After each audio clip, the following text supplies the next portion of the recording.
Me corresponde a mí presentar al profesor doctor Manuel Martínez Sellés. Voy a hacer un brevísimo recorrido por su currículum para enmarcar al ponente de la tarde y decir que el profesor doctor Manuel Martínez Sellés estudió medicina en la Universidad Complutense de Madrid. Es catedrático de medicina y jefe de sección de cardiología del Hospital Gregorio Marañón de Madrid, máster en pastoral familiar por el Instituto Juan Pablo II y desde hace tan solo unos meses es el presidente del Colegio de Médicos de Madrid. Presidente electo también de la Sociedad Española de Infecciones Cardiovasculares, ha sido presidente de la sección de cardiología geriátrica de la Sociedad Española de Cardiología y vicepresidente del Comité de Ética Asistencial del Hospital Gregorio Marañón de Madrid. Solo por nombrar algunos de los premios que él ha recibido a nivel nacional e internacional, decir que en torno a 15 han sido los premios recibidos en el ámbito de la ética y la cardiología. Con más de 350 artículos científicos publicados y ha editado 5 libros. Precisamente uno de esos libros de divulgación, publicado recientemente, lleva por título el mismo título de la conferencia de esta tarde: Eutanasia, un análisis de la ciencia y la antropología. El profesor Manuel Martínez Sellés nos hablará de la eutanasia, sus consecuencias desde su contacto diario con el dolor, la muerte, el trasplante de órganos, la sedación, coma y estado vegetativo, los sentimientos del enfermo terminal y de su familia, los deseos que tiene el paciente cuando se encuentra en ese momento de la vida, suicidio asistido, cuidados paliativos. Nos adentramos así, de esta manera, de la mano del profesor doctor Manuel Martínez Sellés en este actual debate que vivimos, ¿verdad?, acerca de la dignidad, la libertad de elección, la calidad de vida, el sentido del sufrimiento, a las puertas quizás de ser aprobada una ley de eutanasia en España, como saben. Pues tengo el honor de ceder la palabra al profesor doctor Manuel Martínez Sellés, al que agradecemos su tiempo y su presencia entre nosotros. Así que adelante. Muchas gracias.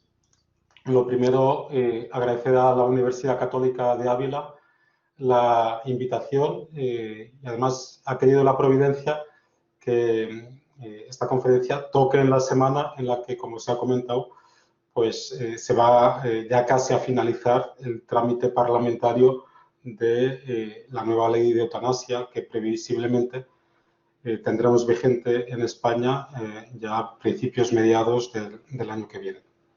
Yo voy a intentar hacer una exposición de unos 40 minutos y así tendremos como unos 15 minutos para preguntas que, si les parece bien, las podemos hacer ya cuando finalice la presentación. A través del chat pues pueden poner las preguntas que estimen oportunas, ¿no? El esquema de la presentación que voy a seguir, lo primero disculparme porque a veces cuando se carga la presentación se modifican un poco las diapositivas y esta veo que se ve en pequeñito, ¿no? Voy a empezar hablando de lo que es la calidad de vida y la dignidad, porque creo que son conceptos muy importantes y que cada vez con más frecuencia se usan de forma inadecuada. Luego entraríamos ya en el tema de qué es la eutanasia, el suicidio asistido, qué situación tenemos actualmente, al menos en España. Y hablaremos de la pendiente resbaladiza, del marco legal, de los cuidados paliativos como alternativa a la eutanasia y qué es lo éticamente adecuado, y finalizaremos por hablar de lo que a mí más me preocupa, es la enorme repercusión que puede tener la eutanasia en el ejercicio de la medicina, ¿no? Bueno, y aquí pongo 4 preguntas para los que estén en España, 4 películas. Para los que estén en España les sonará alguna de ellas, que es Mar Adentro, que es una película española que está a la izquierda. Abajo a la izquierda está $1 Million Baby. Son 2 películas que son películas pro eutanasia.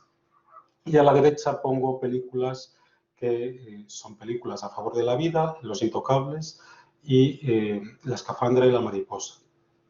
Traigo aquí estas películas porque me parece importante el comentar que los protagonistas de las películas de la derecha, curiosamente, tienen una situación clínica, una enfermedad, un deterioro, que si lo analizamos objetivamente están peor los de la derecha que los de la izquierda. Es decir, que la forma como tiene un paciente de encarar su enfermedad no depende solo de la situación clínica. Y es interesante ver cómo estos pacientes que están en una situación clínica que es incluso más grave que la de los pacientes de la izquierda, pues viven vidas plenas. Yo esto lo aprendí, como se ha dicho, yo soy clínico, yo veo pacientes en mi día a día, pues hicimos un estudio en centenarios, en 126 centenarios por toda España, pues que lo que hacíamos era, yo como soy cardiólogo, pues analizábamos los centenarios desde el punto de vista sobre todo cardíaco. El estudio se llamaba 4C, de caracterización científica del corazón del centenario, y a los centenarios les hacíamos distintos estudios cardiológicos, pero también les hacíamos un cuestionario de calidad de vida, que era muy sencillo.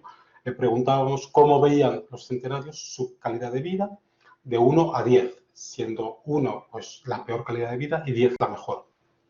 Y me acuerdo que entró una centenaria en la consulta, pues en una silla de ruedas, una centenaria muy caquéctica, muy demacrada, pues que tenía una situación de enorme fragilidad. Y yo le pasé este cuestionario, le pregunté por su calidad de vida y ella me dijo 8. Y yo, en mi ingenuidad, pues me pareció un número muy elevado, teniendo en cuenta la situación física que tenía la paciente. Y bueno, pensé que a lo mejor, aunque la paciente estaba cognitivamente perfecta, que no me había entendido bien, ¿no? Yo le dije, bueno, 1 sería lo peor y 10 lo mejor. Y ella me dijo, sí, yo es que creo que mi situación es buena. Yo disfruto mucho con mis nietos, con mis bisnietos, me estoy hablando de su familia. Y la verdad es que me hizo reflexionar, ¿no?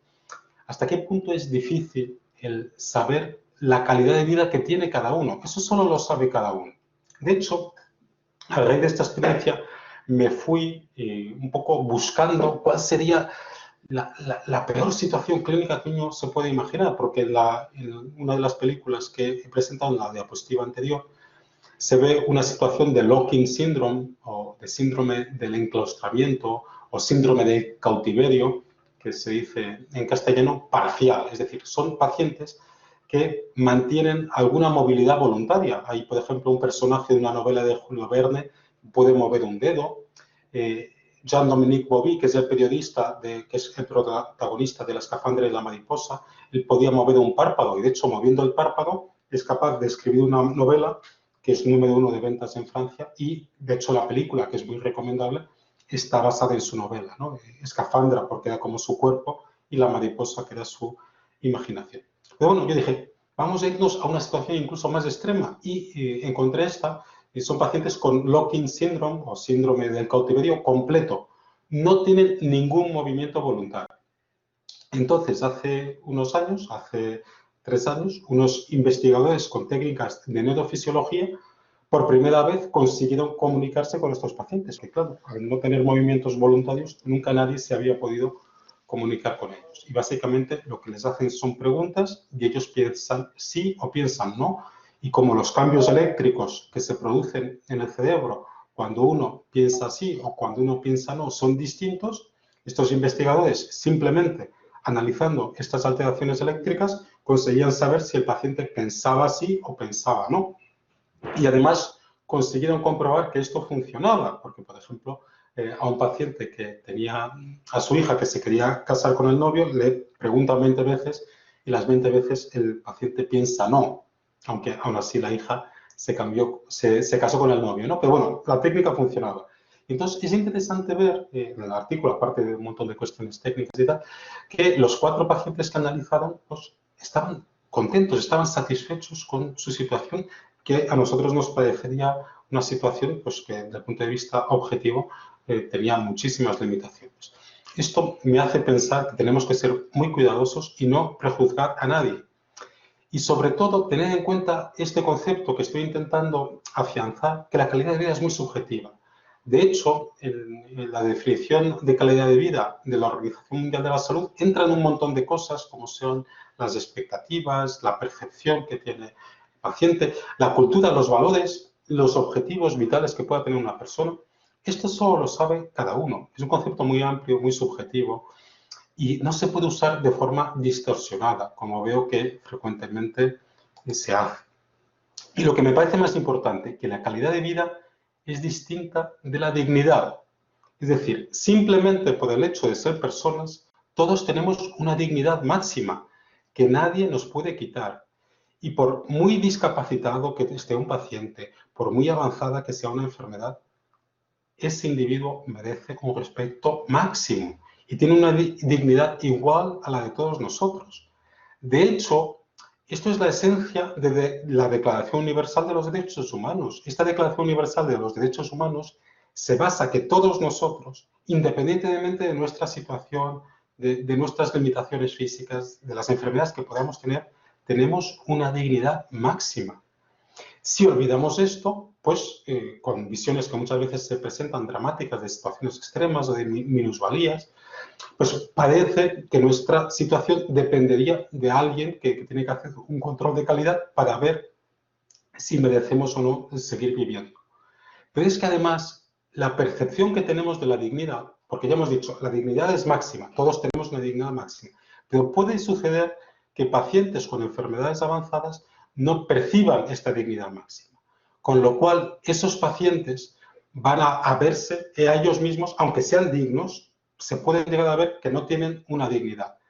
Pero ¿qué es lo que me parece muy interesante? Es que lo que se ha visto en los estudios es que la dignidad que percibe el paciente no depende tanto de la enfermedad o de la situación clínica, sino todo lo que le rodea.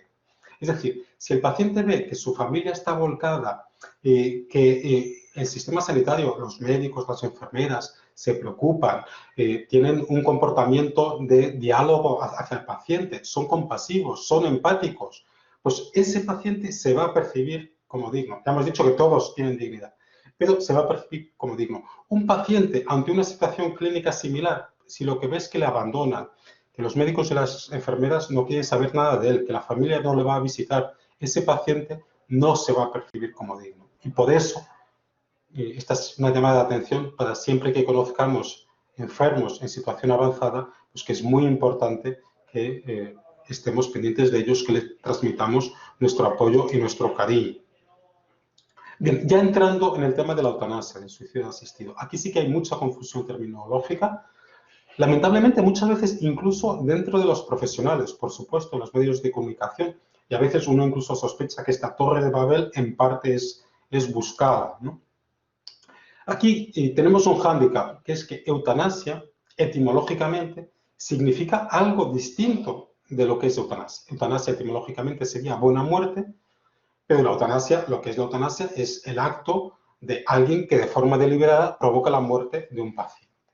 Es importante que tiene que existir esta intención, es decir, se entiende que el paciente está sufriendo y yo, para acabar con este sufrimiento, lo mato. Esto sería la eutanasia. Sería algo así como el homicidio por compasión. La muerte tiene que ser el objetivo buscado. Esto es importante, porque si yo busco la muerte, independientemente de que lo haga de forma activa, inyectando un veneno, o a lo mejor lo que hago es privar a un paciente de alimento, de nutrición, de hidratación, si mi objetivo es matarle, eso va a ser siempre eutanasia. Hay que ver cuál es el objetivo.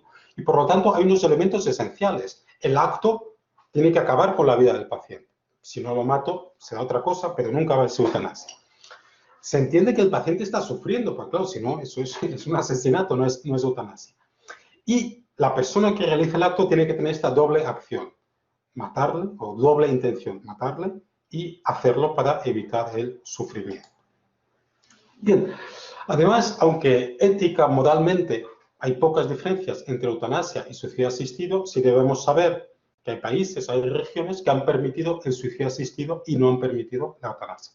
¿Qué es eso de suicidio asistido? Pues que el médico no inyecta veneno, sino que el médico receta un veneno, el paciente va a la farmacia a por el veneno, por lo tanto, también implica a los farmacéuticos dispensan este veneno, el paciente va a su casa, se lo toma y se suicida. ¿De acuerdo? Entonces, tienen cosas que son similares, pero hay pequeñas diferencias. ¿Cuál es la situación actual que tenemos en este momento a nivel global? No me quiero luego diré algunas cosas de la situación en España, pero como sé que hay personas de distintos países, quiero dar una visión global. Bueno, la eutanasia está legalizada, o más bien despenalizada, en solo 3 países en el mundo, o 3 sitios, si consideramos Benelux, es Bélgica, Holanda, Luxemburgo, los Países Bajos en Europa, sería el único sitio. Canadá y Colombia. Estos serían los 3 sitios a nivel mundial donde tenemos actualmente la eutanasia legalizada o despenalizada. Aunque sí es cierto lo que comentaba antes, que hay algunos pocos países más o regiones más que tienen despenalizado el suicidio médicamente asistido, ¿no? Aquí tendríamos en Europa Suiza y Alemania, también está Japón, algunos estados de Estados Unidos y un estado de Australia. Pero bien, incluso cogiendo todo, eutanasia, suicidio médicamente asistido, menos del 3% de la población mundial viven en países donde se permitan estas prácticas. Yo creo que esto ya es un motivo para la reflexión. Si nos atenemos a Europa, pues dentro de lo que es la Unión Europea, ya saco al Reino Unido de la diapositiva, pues dentro de lo que es la Unión Europea, como podemos ver, solo en el Benelux está la eutanasia despenalizada. Además, ha habido iniciativas en algunos países, por ejemplo en Portugal, hace un par de años, pues se presentó una ley para despenalizar la eutanasia, bastante parecida a la que ahora está en trámites en España, y es curioso ver que el Partido Comunista Portugués votó contra esta ley, ¿no? Esto lo digo porque a veces, y en concreto en el caso de España, se está intentando vender la eutanasia como una política de izquierdas o algo progresista, cuando es todo lo contrario, porque la eutanasia es particularmente peligrosa para personas o pacientes que estén en una situación débil, tanto desde el punto de vista clínico, pero también en aspectos socioeconómicos. Es decir, si yo tengo mucho dinero y vivo en un país donde la eutanasia está legalizada, ya me procuraré de ir a una clínica privada que se encargue de que yo viva todo lo que pueda. Es decir, en aquellas clases más desfavorecidas, donde el paciente puede tener más de un sentimiento de carga, no tanto hacia la sociedad, que también, pero también hacia su familia, es donde la eutanasia puede ser particularmente peligrosa y por eso me parece importante el poner este caso, ¿no? Además, en los países donde se ha legalizado la eutanasia, y ya tenemos algunos, en Holanda, pues ya llevan 18 años, es decir, ya hemos podido ver el recorrido y de forma unánime lo que se ha visto es esta pendiente resbaladiza, es decir, se empieza con eutanasia muy regulada y situaciones muy extremas, que el paciente de forma clara lo tiene que haber solicitado, tiene que haber un equipo externo que venga a comprobar esta solicitud. Pero poco a poco se van ampliando los supuestos y llegamos a una situación como tiene en Bélgica, como tiene en Holanda hoy en día, en el cual se está realizando eutanasia a pacientes que no la han solicitado. De hecho, incluso a pacientes que por su misma situación clínica, como niños con discapacidad, ancianos con demencia, enfermos mentales, es decir, la misma situación clínica les impide el solicitar esta práctica. Para que veamos hasta dónde se puede llegar a ambos niveles, pues traigo aquí algunos artículos que sugieren la posibilidad de matar a niños sanos. Nace un recién nacido sano, pues estos autores pues lo que promueven es el aborto postnatal. Un recién nacido sano que a los padres no les viene bien desde el punto de vista social, económico, pues lo que estos autores sugieren es que se permita matar a los recién nacidos sanos si a los padres no les viene bien. Es lo que llaman ellos el aborto postnatal. Yo la primera vez que leí este artículo creí que los autores lo escribían como un poco para provocar, ¿no? Diciendo, pues, hasta qué punto el aborto es un sinsentido, si se permite matar al niño dentro del vientre materno, también habría que permitirlo una vez nace. Pero no, porque los autores recibieron varias cartas y ellos de verdad creen esto, de verdad creen que se debería permitir matar a niños sanos. Y otro autor distinto, más recientemente, pues nuevamente viene a decir que los argumentos a favor de la vida para evitar el infanticidio de los recién nacidos sanos que no le convencen, ¿no? Pero también nos podemos ir al otro extremo. Esto es lo que se está intentando en Holanda en estos momentos, ¿no? Que un individuo pueda ir a la oficina de farmacia con su documento nacional de identidad. Oiga, yo tengo más de 70 años y con eso sea suficiente para que le den un kit de suicidio, se vaya a su casa y se pueda suicidar, ¿no? Pese a que es tan evidente esta pendiente resbaladiza, todavía hay personas que intentan negarla, ¿no? Yo me metí, como se ha dicho antes, llevo ahora unos poquitos meses de presidente del Colegio de Médicos de Madrid y básicamente me metí aquí porque algunos, en concreto mi antecesor, una gran excepción en lo que es la medicina española, pues se ponía a defender estas prácticas y a afirmar que esta pendiente resbaladiza tan constatada es una ficción, ¿no? Además, también hay consecuencias económicas importantísimas, ¿no? Por ejemplo, en España y también en casi toda Europa, ¿no? Tenemos una sociedad cada vez más envejecida. Nosotros en concreto vamos a camino, si lo permite la pandemia, de que en menos de 20 años vamos a ser el país más envejecido del mundo, es decir, caminamos hacia un verdadero suicidio demográfico, que básicamente solo tiene dos alternativas. Una es promover la natalidad y la otra, lamentablemente, es esta que se va a presentar. Es decir, tenemos muchos ancianos que están cobrando pensiones y, además, muchos de ellos necesitan cuidados médicos que son costosos. Con lo cual, sin querer decir que los promotores de la eutanasia lo defiendan por este motivo o exclusivamente por este motivo, hay unas repercusiones económicas claras. También, incluso ya no a nivel de macroeconomía, pero a nivel de microeconomía, ya hay empresas que en España, de forma no controlada, se empiezan a dedicar a auxiliar a pacientes que se quieran suicidar, algo que todavía es legal, ¿no? Cuando esto se legalice, pues va a haber mucho dinero en juego y esto es algo que a mí también me preocupa. Bien, ¿cuál es el marco legal? No quiero centrarme mucho en esto porque, uno, incluso en España va a cambiar probablemente, lamentablemente. Yo todavía tengo una pequeña esperanza, pero probablemente en poquitos meses cambie. Y dos, que entiendo que no es una charla destinada exclusivamente a un público español. Hoy por hoy, en España, tenemos una Constitución que lo que reconoce es el derecho a la vida. Y, de hecho, nuestro Tribunal Constitucional ha negado que exista un derecho a morir. Tenemos un Código Penal que si alguien mata a otra persona, con la lamentable excepción del aborto, pues va a la cárcel. Y no hay ningún tipo de regulación ni de suicidio médicamente asistido ni de eutanasia. Es verdad que hay un artículo en el cual las penas son más bajas si hay una justificación de que sea un homicidio a un paciente que estuviese sufriendo, y esta es un poco la puerta de entrada que este jueves se presenta una ley en el Parlamento para ya intentar ir dando un paso más en el trámite parlamentario que va a permitir aprobar esta ley, ¿no? Ya hay una votación previa en el Congreso. A mí me parece curioso una cosa. Yo cuando tengo un paciente con una enfermedad avanzada que quiere tomar una decisión importante, por ejemplo, me ha pasado pacientes que quieren hacer testamento o quieren modificar su testamento, entendemos como sociedad que nos tenemos que asegurar que están capacitados. Es decir, tiene que venir un notario, el paciente tiene que ir a un notario para ver que de verdad tiene sus plenas capacidades mentales, cognitivas, que le permitan una decisión de un calado tan importante. Pues aquí en la eutanasia no se va a exigir esto. Un paciente con una enfermedad avanzada que a lo mejor cognitivamente, muchos de estos pacientes se sabe que tienen depresiones patológicas que pueden tener alteraciones cognitivas, pues esto no se va a contemplar.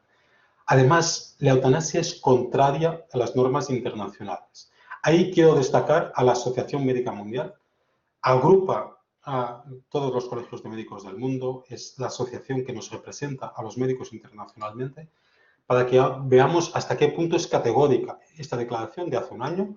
La Asociación Médica Mundial se opone firmemente a la eutanasia y al suicidio con ayuda médica. Esto tiene mucha lógica. ¿Por qué? Porque la eutanasia, lo primero, como veremos en el último apartado, destruye lo que es la relación médico-paciente y además impide pues, la progresión en cuidados paliativos. ¿Qué son los cuidados paliativos? Sería lo opuesto. La eutanasia es, tengo a pacientes sufriendo, los voy a matar. Los cuidados paliativos, tengo sufriendo, lo que voy es aliviar ese sufrimiento. Además, aliviarlo, y traigo aquí la definición de la Organización Mundial de la Salud, aliviarlo en todos los sentidos.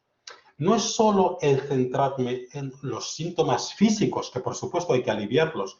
Hay pacientes pues, que tienen dolor, hay pacientes que tienen disnea, que tienen falta de aire, que tienen náuseas, que tienen vómitos. Evidentemente que hay que paliar todo eso, pero va más allá de eso. Hay que paliar el sufrimiento psicosocial, el sufrimiento espiritual.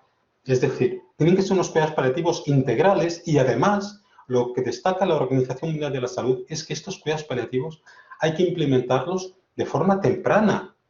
No son cuidados moribundos. Esto es para que los pacientes en los últimos meses de su vida tengan una buena calidad de vida.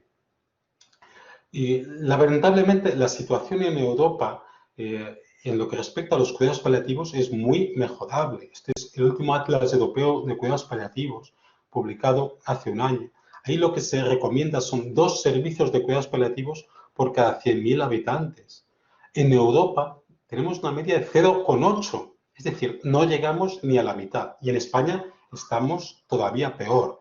Es decir, es una situación preocupante. Además, sigue habiendo muchos países europeos que no tienen una especialidad oficial de cuidados paliativos. Aquí podemos ver que el Benelux es una excepción.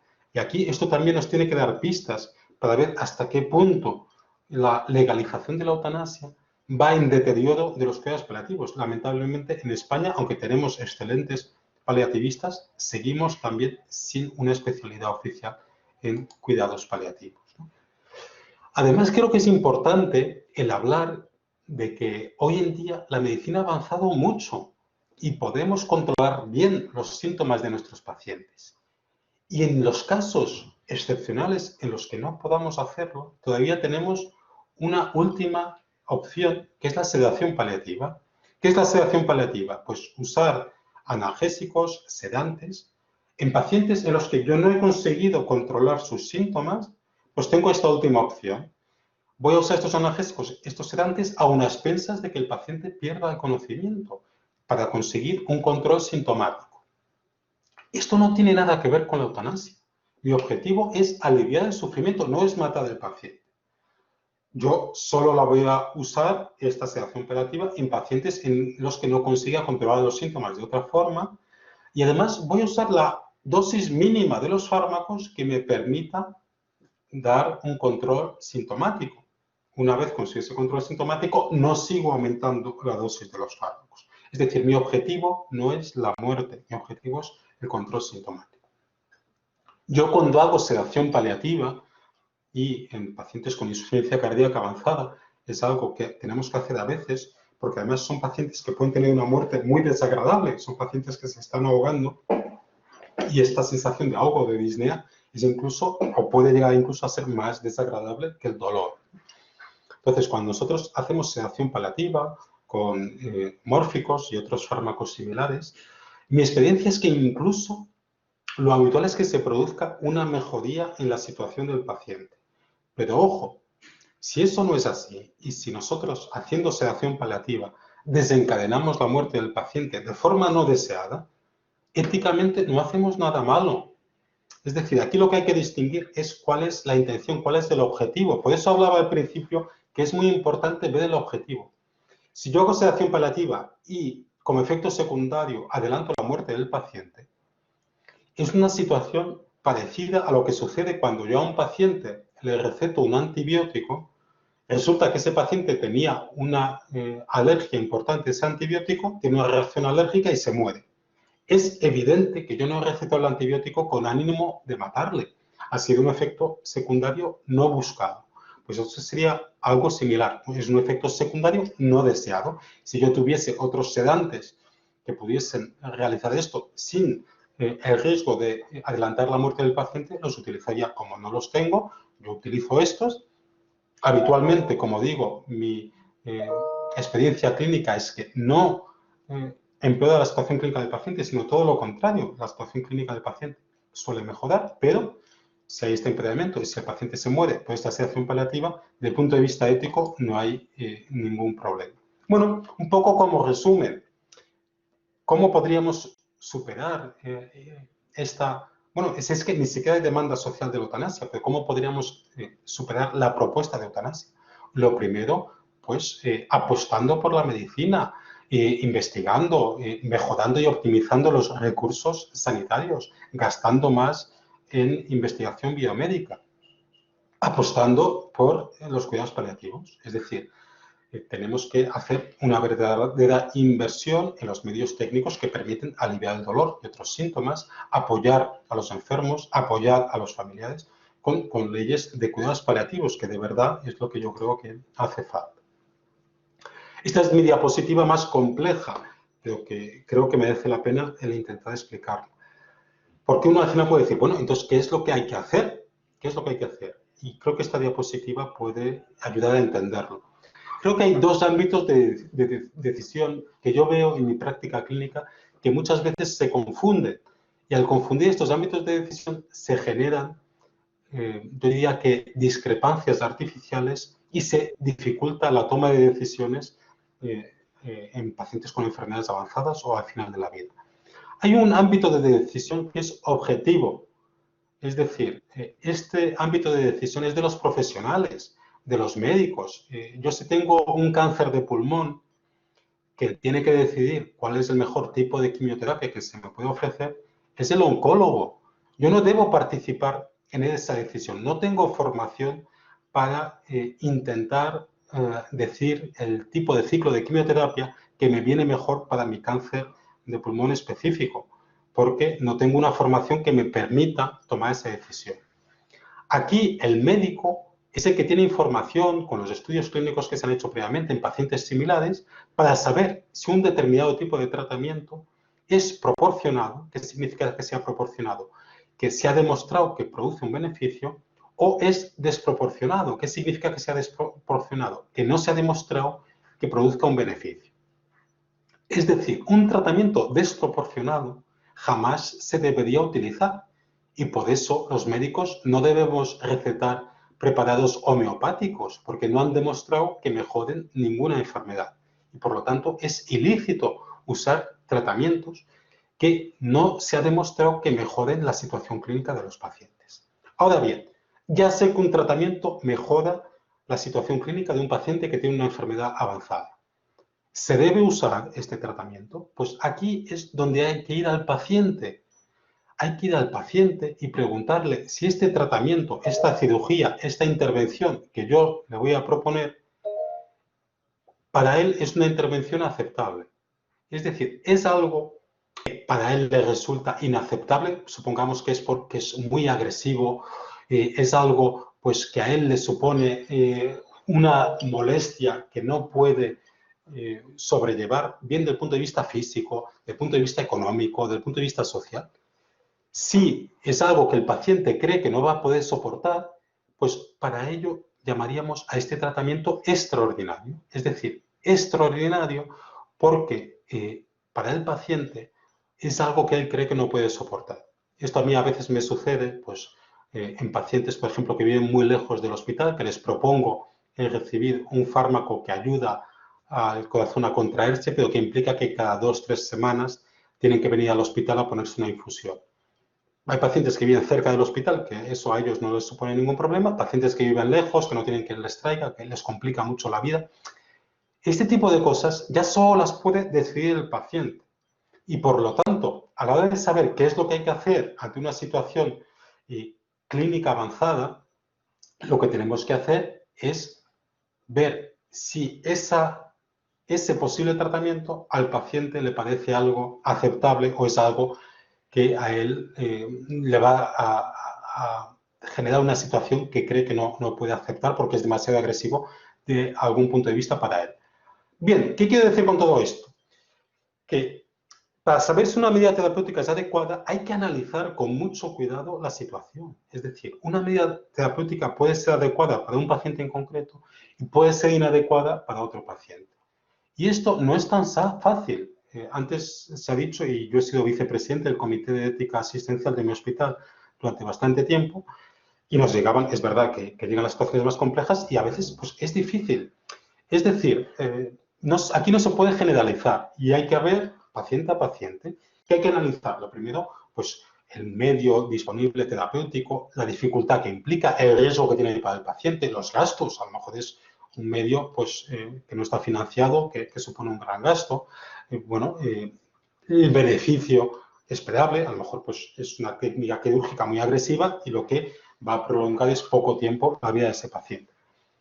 Es decir, se puede ir hasta el extremo. Yo puedo, y de hecho yo incluyo a pacientes con cardiopatías avanzadas en ensayos clínicos que están testando terapias nuevas, si el paciente da su consentimiento informado. Es decir, podemos llegar a situaciones en las que vamos un poco intentando agotar toda posibilidad de vida, pero para nada hay una obligación de esto. Es decir, yo no tengo que tener remordimiento de conciencia porque yo creo que tengo que ir a Houston a operarme porque he escuchado que hay una nueva técnica.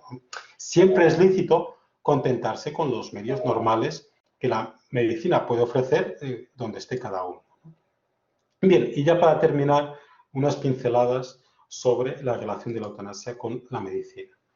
No voy a hablar mucho de la opinión que tenemos como sociedad o como profesión médica de la eutanasia, porque depende mucho cómo se pregunte, etc. Pero sí es una cosa importante. Los médicos mayoritariamente estamos contra la eutanasia y además los médicos que más se enfrentan a situaciones del final de la vida, como puedan ser los oncólogos o los paliativistas, son los que más en contra de la eutanasia están. ¿Por qué? Porque ellos saben que cuando un paciente pide eutanasia, lo que está pidiendo es otra cosa. Lo que está pidiendo es que le cuiden, lo que está pidiendo es que controlen sus síntomas, lo que está pidiendo es cariño, atención. Y por lo tanto, lo que tenemos que hacer es cambiar la situación de ese paciente para no llevarle a esa solicitud. Pero es que además el acto médico se basa en una relación de confianza. La eutanasia destruye esta relación de confianza.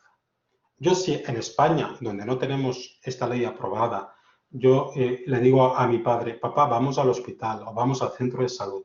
Mi padre sabe que yo le llevo a un sitio donde van a buscar su bien. Si dentro de unos meses yo le digo, papá, vamos al hospital, lo mismo a mi padre sale corriendo por la otra puerta. Claro, ya vamos a perder esta relación de confianza que hay con los médicos y con todo el sistema sanitario. Además, ¿quién va a investigar en Alzheimer? ¿Quién va a hacer inversiones en cuidados paliativos si lo que vamos a hacer es matar a estos pacientes con enfermedades avanzadas? Evidentemente que la eutanasia, para quien es peor, es para el paciente, pero también deja tocados a los médicos. Hay alteraciones, lógicamente, psicológicas después de matar a los pacientes. Se debilita la confianza ya no solo en los médicos, sino, como he dicho antes, en todo el sistema sanitario. Además, los médicos creo que tenemos una virtud, al menos es una virtud en los países en los que no tenemos la eutanasia aprobada. Es que cuando tenemos una situación clínica similar, nuestra tendencia es tratar a esos pacientes de forma similar. Lógicamente, si estamos en un país donde tenemos la eutanasia legalizada, esto puede ser peligroso. ¿Por qué? Porque un médico que haya matado a un paciente en una determinada situación clínica, cuando vuelva a tener un paciente en una situación clínica similar, su tendencia va a ser también a matarlo. Y por lo tanto, esto puede perpetuar acciones eutanásicas, ¿no? Además, como he comentado antes, la eutanasia es particularmente grave y particularmente peligrosa para los más débiles. ¿Por qué? Porque a pacientes que están graves, que están incapacitados, les estamos transmitiendo un mensaje de que son una carga para la sociedad. No solo eso, ellos mismos se pueden sentir una carga para sus familias. Entonces, pueden tener la tentación, oye, voy a quitarme del medio porque quiero mucho a mi familia y no quiero estar molestando. Con lo cual, esto es paradójico, porque la eutanasia, aunque se defiende desde la autonomía, pues al final acaba presionando a pacientes para que la soliciten. No tenemos tampoco datos, pero probablemente vaya a haber mucha desconfianza entre las familias. Es decir, a lo mejor el hijo quiere la herencia y lo que va a intentar es que se aplique la eutanasia a su padre. Tema todo el tema de trasplantes, ¿no? En España, que somos país número 1 en trasplantes per cápita, se puede generar desconfianza a ver si quieren matar a mi familia para conseguir sus órganos, ¿no? Bueno, como conclusión, y también se me ha movido la diapositiva, pero bueno, espero que se lea. He destacado aquí 4 motivos por los cuales a mí me parece inaceptable la eutanasia. Hay más, pero bueno, por que sea tipo mensajes para llevar a casa, ¿no? El primero sería la pendiente resbaladiza. Esto está ya muy comprobado en los países que han despenalizado la eutanasia. Al final es incontrolable. Yo estoy seguro que si, como parece, se despenaliza la eutanasia en España, dentro de unos años tendremos una situación muy, muy preocupante, porque esto, una vez se legalice, no hay quien lo controle. Como he comentado antes, el tema de la falta de autodeterminación real. En la enorme mayoría de los casos, cuando un paciente pide esto, no tiene un deseo de muerte. Lo que desea realmente es que le cuiden. Además de que hay muchas situaciones en las cuales hay de verdad una depresión patológica. Es decir, como sociedad, cuando alguien va a intentar suicidarse, nosotros nos movilizamos. Aquí en Madrid mandamos a la policía, a los bomberos, a los médicos a hablar con esas personas para intentar disuadirlas. O sea, esto va a ser todo lo contrario. Vamos a facilitar que se suiciden individuos que probablemente tengan depresiones patológicas. Es una reducción enorme de los cuidados paliativos. va a ser, en el caso de que se legalice la eutanasia en España, el mayor recorte que se produce en la sanidad pública. Y por último, lo que a mí como médico más me preocupa, la deformación del sentido médico. Se destruye la relación de confianza. La eutanasia va contra el juramento hipocrático, pues es que además en España tenemos un código deontológico que impide explícitamente matar a nuestros pacientes aunque nos lo pida. Y la eutanasia también va a destruir esta relación de confianza que tienen los médicos con sus pacientes. Y con esto yo ya termino. Bueno, como se ha dicho, yo he publicado un libro sobre este tema, por si a alguien le interesa, y ya me quedo abierto a todas las preguntas. Sí os pido que las pongáis en el chat, independientemente de que las hayáis puesto previamente, porque yo no estaba viendo el chat previamente. Y ahora tenemos 18 minutos para que preguntéis todo lo que os apetece. Pues muchísimas gracias, doctor Manuel Martínez Sellés. Quiero dar las gracias a la doctora Mercedes Sánchez por su presentación, y yo, como directora del Máster de Bioética de la Universidad Católica de Ávila, le agradezco muchísimo que haya aceptado esta invitación a impartir esta ponencia en un momento tan crucial como ya decíamos al principio. Yo querría hacerle una pregunta inicial, doctor Martínez Sellés, y es, usted ha contrapuesto de una manera muy bonita, preciosa, la humanidad de la profesión médica, que tiene como centro pues la relación personal entre el médico y el paciente, ¿no? Y por otro lado, pues nos ha mostrado que existen argumentos que desprecian profundamente el valor de la persona, ¿no? Desde los más crematísticos, como son los argumentos económicos, ¿no? Entonces, a mí me gustaría pedirle una explicación de cómo puede contraponerse de una manera tan cruda una visión del hombre tan contrapuesta, ¿no? La utilitarista, que es la que está detrás de todo esto, ¿no? Donde el hombre no vale más que según lo que produce o lo que gasta, y la que usted nos propone, que resulta tan humana, tan atractiva, ¿no? No sé, ¿cómo pueden convivir en nuestra sociedad visiones tan opuestas? Bueno, es una pregunta difícil. Efectivamente son visiones opuestas, porque yo creo que en una, yo creo que la correcta, las personas valemos simplemente por el hecho de ser personas, valemos por lo que somos, y en la otra, las personas, la visión que tiene parte de la sociedad es que la persona vale tanto en cuanto sea productiva, ¿no? Es decir, qué es lo que esta persona está aportando, y eso es lo que determina su valor. En cualquier caso, incluso si nos fuésemos a esta visión utilitarista y triste de la persona humana, los enfermos con enfermedades avanzadas también aportan mucho. Yo creo que lo primero, el estar enfermo, el tener una situación de enfermedad, es una cura de humillación que viene muy bien, Yo he tenido la oportunidad ahora en España, que ha habido tantos compañeros que han enfermado por la pandemia, algunos en situación grave y algunos que han llegado a morir. Solo en Madrid hemos tenido más de 60 médicos que han muerto por infección por coronavirus. Y he comprobado que enfermos, compañeros que han estado enfermos graves, ahora son claramente mejores personas y mejores médicos, ¿no? Y luego, el hecho de que uno tenga una enfermedad grave, discapacitante, y que le tengan que cuidar, también es muy bueno para los cuidadores. Es decir, cuando tenemos que cuidar a enfermos con enfermedades avanzadas, eso también nos hace mejor como personas. Entonces, incluso desde esta visión utilitarista, los individuos con enfermedades o discapacidades avanzadas también son útiles. Es verdad que útil de una forma distinta. Muchísimas gracias. No sé si hay alguna pregunta que se quiera formular. Elizabeth. Hay una pregunta que me pone: ¿cómo podríamos, como profesionales sanitarios, Elizabeth, que es enfermera, frenar de alguna manera estas leyes? ¿cómo podrían influir de manera contundente en las leyes? Bueno, son dos preguntas distintas. ¿Cómo frenarlas? Básicamente con la objeción de conciencia, ¿no? O sea, yo está claro que al día siguiente que se apruebe esta ley en España, pues haré objeción de conciencia y yo jamás mataré ninguno de mis pacientes, ¿no?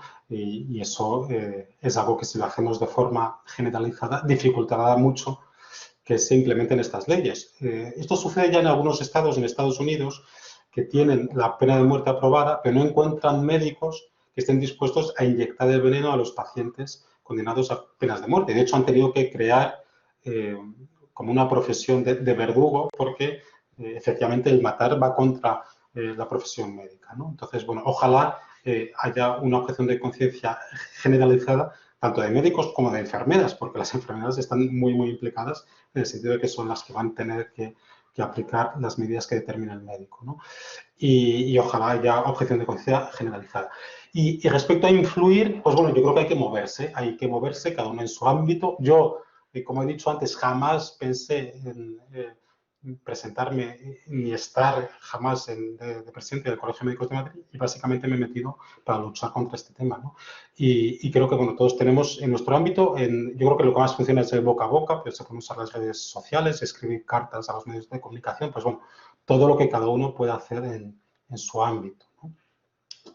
Y una segunda pregunta que tengo aquí por el chat, que es ¿cómo ayudar en el debate social a salir de estos argumentos sensacionalistas que defienden la eutanasia bajo la apariencia de bien como el único camino para aliviar el sufrimiento?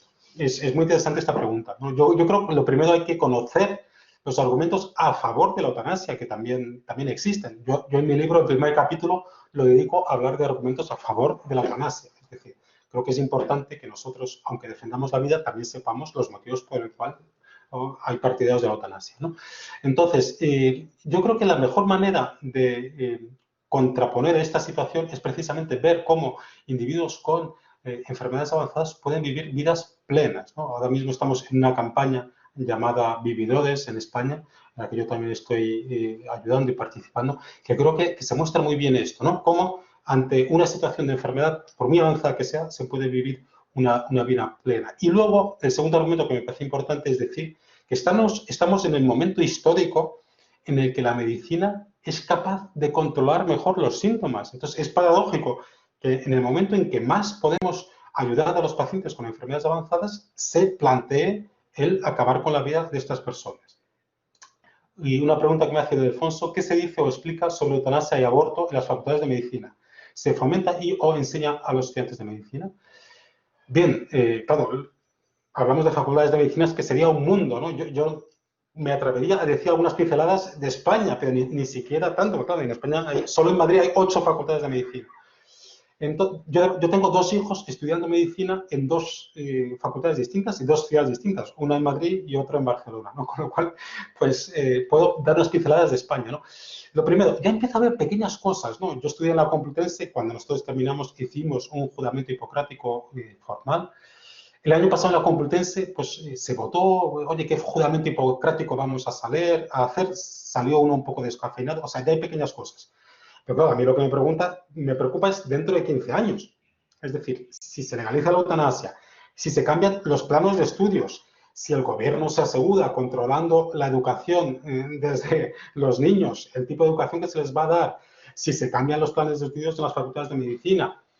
Claro, el gobierno de España controla Ministerio de Educación, Ministerio de Ciencia y Tecnología, Ministerio de Sanidad, ya no sé más ministerios porque han creado varios, ¿no? Pero al final, pues lo que me preocupa es que dentro de 15 años pueda salir un médico de la Facultad de Medicina pensando que la eutanasia es algo normal, ¿no? Esto me parece asustador. Hoy por hoy, creo que en general, en España, no sé en otros países, yo diría que en el mundo, la formación ética que se da no será la óptima, pero bueno, es la aceptable y los médicos y que yo tengo mis residentes que acaban de salir de distintas facultades de medicina, pues vienen a salvar la vida de sus pacientes y a paliar el sufrimiento de sus pacientes. Pero bueno, entiendo que esto es distinto en otros países, ¿no?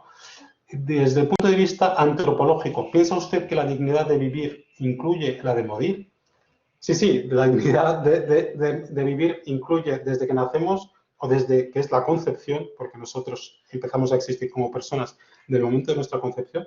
La dignidad existe desde el momento de la concepción hasta el momento de nuestra muerte. Eso es indudable. Si se pone en la cartera de servicios, es una afirmación, no sé si pregunta, pero indudablemente en España se pondrá en la cartera de servicios públicos. Al sistema público le va a interesar mucho desde el punto de vista económico, ¿no? Una amiga mía me dice, tengo una prima de 37 años muriéndose lentamente desde los 34 de Gela será Ela, supongo, y créeme, no quiero verla sufrir porque ya directamente ni se mueve, etcétera, etcétera. Bien, lo primero, jamás me atrevería a dar recomendaciones específicas. Yo creo que hay que conocer a las personas, hay que hablar con los enfermos. Mi recomendación sería ir a visitar a esta enferma, pues a hablar con ella, ver qué es lo que se puede aportar. Como he dicho antes, recomiendo que busquéis la situación que tienen muchos pacientes que están en inhibidores. Ahí tenéis todas las situaciones de gente con situaciones que no pueden hablar, que no pueden moverse y cómo viven vidas plenas. Es decir, que esto puede hacer bien, pero desde luego no me atrevería a dar consejos en situaciones particulares. Soy enfermero. Mi pregunta es si veo preparado a los sanitarios en España para atender a la ley y a participar en esos actos de eutanasia, cuando hoy en día en muchas ocasiones cuesta incluso administrar sedaciones paliativas a muchos médicos y se cae en el encarnizamiento terapéutico. ¿Y cómo? Bueno, ahí se acaba. Lo primero, encarnizamiento terapéutico existe poco en España. Puede existir, es verdad que los médicos, como estamos formados para luchar contra la enfermedad, contra la muerte, a veces nos podemos obsesionar un poco y yo, que soy responsable como de la UBI de corazón de mi centro, pues a veces vemos que alguien se puede intentar obsesionar un poco más de lo razonable para intentar salvar a sus pacientes. En cualquier caso, se hacen sesiones clínicas, se toman decisiones colegiadas, a veces si hace falta, viene gente de fuera a ayudar. Habrá algún caso, pero creo que es una situación rara. Si estamos preparados para participar en estos actos de eutanasia. Yo espero que no. Yo estoy muy empeñado de que desde los colegios médicos de España se haga una declaración contundente.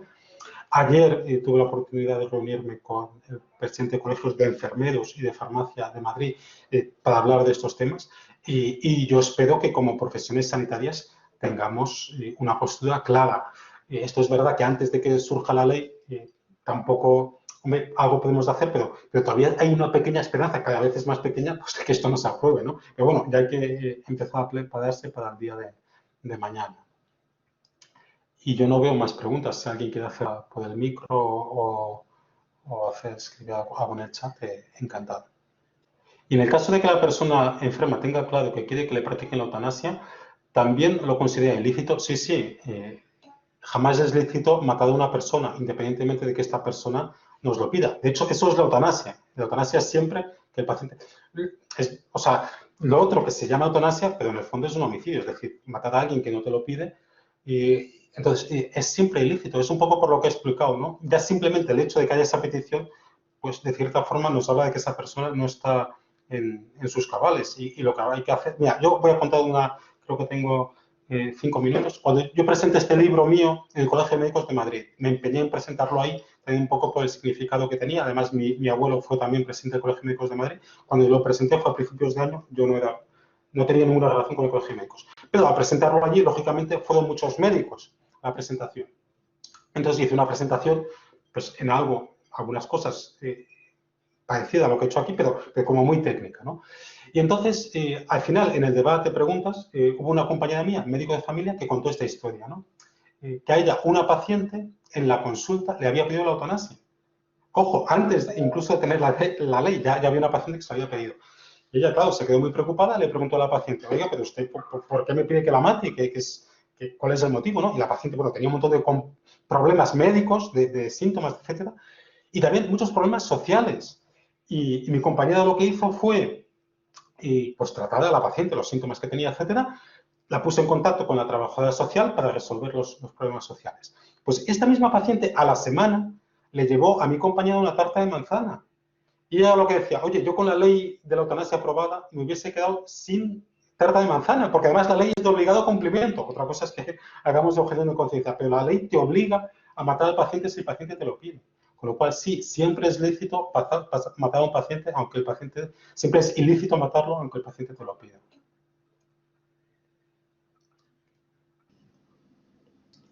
Muy bien. Bueno, hay muchos chats de agradecimiento y yo en nombre de toda la Universidad Católica de Ávila pues nos felicitamos de este nombramiento que yo creo que va mucho más allá del Colegio de Médicos de Madrid y que bueno pues es una misión a la que nos queremos unir y yo creo que todas las iniciativas que sirvan para clarificar, para alentar iniciativas, para formar las conciencias de los profesionales o de las personas, pues serán bienvenidas y promovidas. Así que yo creo que pues esta conferencia, además de alentarnos a no rendirnos, a saber que tenemos que unir fuerzas, ¿no?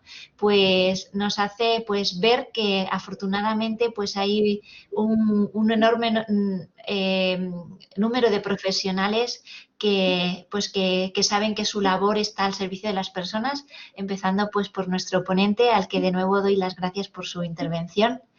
Y bueno, si algo más. Yo solo agradecer a la Universidad Católica de Ávila el tomar esta iniciativa y sobre todo que se permitan ambientes académicos hablar de bioética de final de la vida y también, que ahora no tocaba, pero también hace mucha falta hablar de bioética del inicio de la vida, porque falta mucha formación y yo creo que desde las universidades precisamente lo que hace falta es promover la formación y que se sepa de qué se está hablando cuando se habla de eutanasia, de qué se habla cuando se habla de aborto, de qué se habla cuando se dicen cosas como género, sexo, etc. O sea, yo creo que ahí desde las universidades se puede hacer mucho bien y daros la enhorabuena por tomar esta iniciativa y agradecer sobre todo a los asistentes y muchísimas gracias por los mensajes que he recibido que son muy emocionantes y bueno, muchas gracias a todos por vuestra presencia. Muchísimas gracias y buenas tardes a todos los que han participado en esta sesión. Buenas tardes a todos. Gracias. Gracias.